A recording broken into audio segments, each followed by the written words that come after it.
Assalamualaikum warahmatullahi wabarakatuh. Kembali lagi di channel saya Abu Diman Official, yang tentunya sebelumnya sudah membahas tentang materi-materi. Sekarang saya akan membahas lagi materi tentang manajemen keuangan lanjutan yang berjudul pembiayaan leasing. Sebelumnya saya izinkan memperkenalkan diri saya terlebih dahulu. Nama saya Arif Budiman dengan nomor induk mahasiswa 2008-031-02061 dari program studi Administrasi Keuangan Fakultas Ekonomi Bisnis Universitas Jember.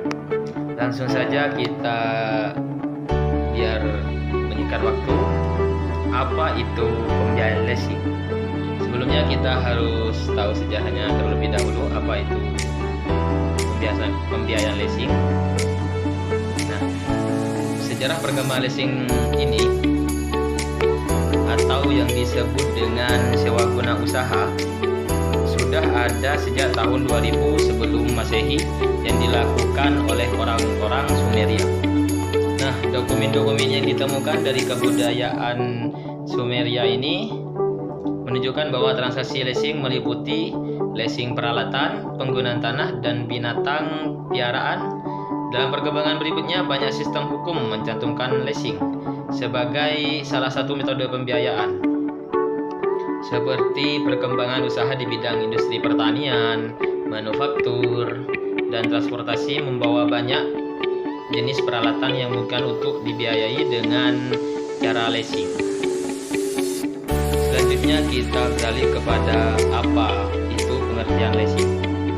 Pengertian leasing sendiri menurut keputusan Kementerian Keuangan nomor 1169/KMK-01-1991.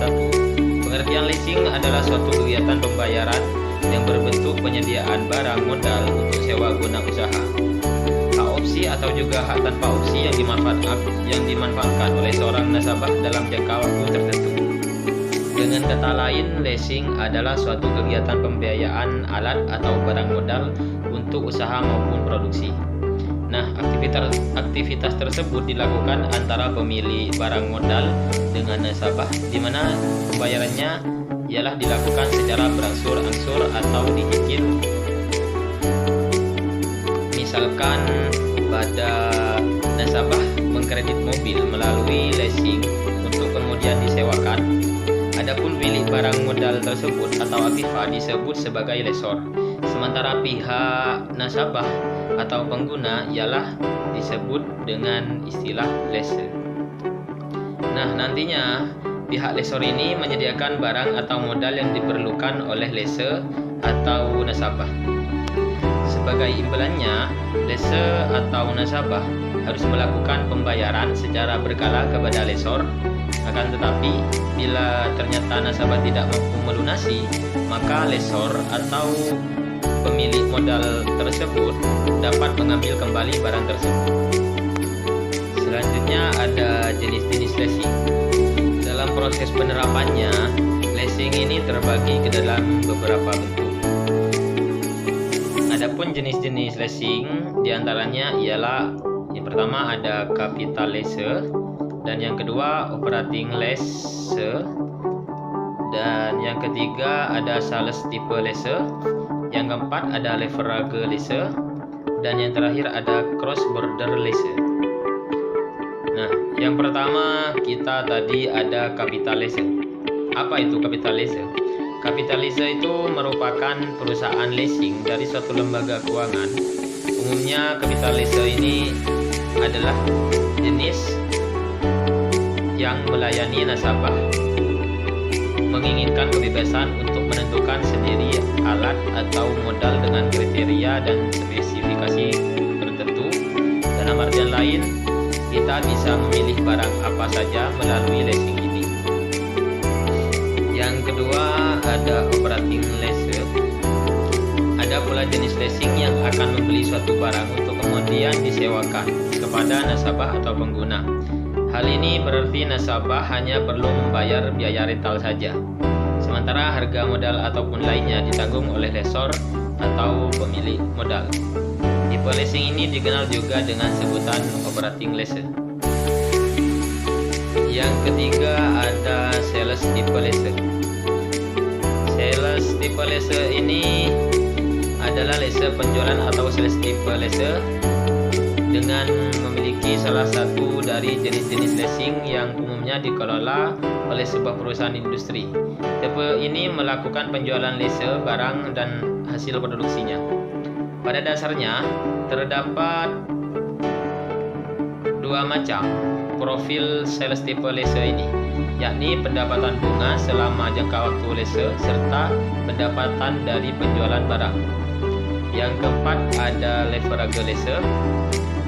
Leverage lease ini adalah tipe yang melibatkan pihak ketiga atau credit provider, sehingga pihak lessor tidak menyediakan pembiayaan sebesar 100%, melainkan hanya sekitar 20 atau sampai 40% saja, dikarenakan sisa tanggungan akan dibiayai oleh pihak ketiga tersebut. Dan yang terakhir ada cross border lease. Nah, cross border lease ini ialah tipe perusahaan leasing yang dilakukan antara negara. Yang hal ini berarti pihak lessor maupun lessee tidak berada dalam satu negara, namun di dua wilayah yang berbeda. Umumnya, jenis leasing ini hanya dilakukan pada barang yang bernominal tinggi, misalnya pesawat terbang.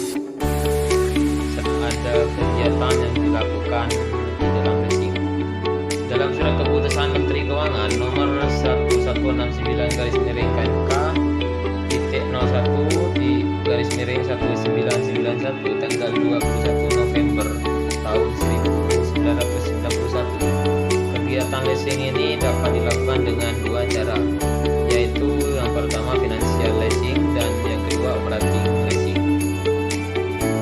Yang pertama tadi ada financial leasing atau melakukan sewa guna usaha dengan hak opsi bagi lessee. Pada teknik pembiayaan ini, lessee memiliki hak untuk mengembalikan, memperpanjang atau membeli barang modal yang diberikan oleh lessor sebelumnya. Dalam sewa guna ini, lessee yang membutuhkan suatu barang modal untuk menentukan sendiri jenis dan spesifikasi barang yang dibutuhkan dan mengadakan negosiasi langsung dengan supplier mengenai harga, syarat-syarat pemeliharaannya, serta hal lain yang berhubungan dengan pengoperasian barang tersebut. Lessor hanya akan membayarkan barang modal tersebut kepada supplier dan dibiarkan kepada lessee. Setelah itu, lessee akan membayarkan uang sewa kepada lessor berkala sesuai dengan perjanjian yang telah disetujui bersama sebelumnya. Yang kedua, tadi ada operating leasing atau melakukan sewa guna usaha dengan hak tanpa opsi bagi lessee. Dalam teknik operating leasing ini, lessee tidak memiliki opsi untuk memiliki barang modal yang diberikan oleh lessor. Pihak pemilih ini atau objek leasing atau lessor membeli barang modal dan disewa gunakan kepada lessee. Pembayaran periodik yang dilakukan oleh lessee tidak mencakup biaya yang dikeluarkan oleh lessor. Untuk itu mendapatkan barang modal tersebut dan bunganya. Penggunaan barang modal pada teknik ini biasanya dalam jangka waktu yang pendek dan juga lessee dapat membatalkan perjanjian leasing kapanpun serta mengembalikan barang modal tersebut kepada lessor. Selanjutnya ada pihak-pihak yang terlibat dalam leasing. Pada bagian ini akan dijelaskan mengenai pihak-pihak yang terlibat pada kegiatan leasing. Pihak-pihak ini memiliki peran tersendiri untuk membantu proses kegiatan leasing agar kegiatan leasing tersebut tidak terjadi kesalahan atau penyimpangan perjanjian. Berikut adalah pihak-pihak yang terlibat. Yang pertama ada lessor. Lessor ini merupakan perusahaan leasing yang membiayai keinginan nasabahnya untuk memperoleh barang-barang modal. Lessor dan financial leasing bertujuan untuk mendapatkan kembali biaya yang telah dikeluarkan untuk membiayai barang modal dengan mendapatkan keuntungan. Selanjutnya yang kedua ada lessee. Lessee ini adalah nasabah yang mengajukan permohonan kepada leasing atau lessor untuk memperoleh barang modal yang diinginkan. Yang ketiga ada supplier, yaitu pedagang yang menyediakan barang yang akan dilesingkan sesuai perjanjian antara lesor dengan lesi, dan dalam hal ini supplier juga dapat bertindak sebagai lesor. Dalam mekanisme finansial lesi, supplier langsung menyerahkan barang kepada lesi tanpa melalui pihak lesor sebagai pihak yang memberikan pembiayaan. Dan yang keempat ada bank dan kreditur dalam. Suatu perjanjian atau kontrak leasing, pihak bank atau kreditur lain tidak terlibat secara langsung dalam kontrak tersebut. Namun pihak bank pemegang peranan dalam hal menyediakan dana kepada lesor.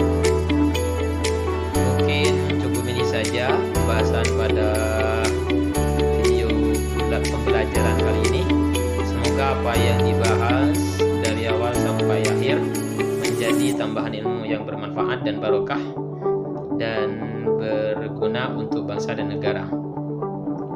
Sekian dari saya, kurang lebihnya mohon maaf. Wassalamualaikum warahmatullahi wabarakatuh.